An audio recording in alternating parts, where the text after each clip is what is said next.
big banks got billions in bailout funds after the financial crisis, but are not so forthcoming with answers as borrowers try to learn to keep from losing their homes. One man going through this frustrating foreclosure process talked to SNN Local News 6 reporter Jim Spiewak about the challenges he's facing. Well, did you know that legally to start the loan remodification process, you actually have to be in default? You stop paying your mortgage so you can remodify, but then there's a foreclosure process. I know, it's complicated. Borrowers who are losing their homes can experience extreme hardship from a lender. Michael Santiago is figuring that out the hard way. If I knew this was going to be like this, I would never, ever, ever buy a house in America. Michael claims he has tried to remodify his loan twice, but with no success. We're going to modify yours. Make sure you're not late.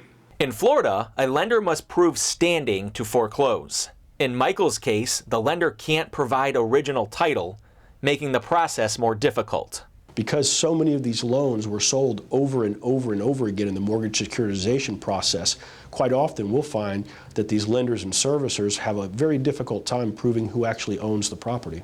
One reason why a lender is unwilling to comply with a loan remodification? Money. The servicers of the loan, they actually have it written into their servicing agreement that says they're going to make more money if they foreclose upon you than if they service the loan for 30 years. In December of 2007, Michael paid $152,000 for this home. He says in today's day and age, he'd be lucky if it's worth about half that.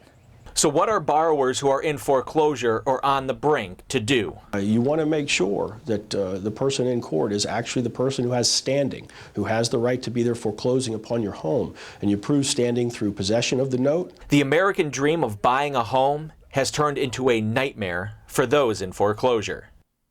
Now, there are 2 foreclosure workshops this week for anyone who is interested. Wednesday in Northport at 7 p.m. and Saturday in Sarasota at 2 p.m. For more information, you can visit neighborhood-community.org.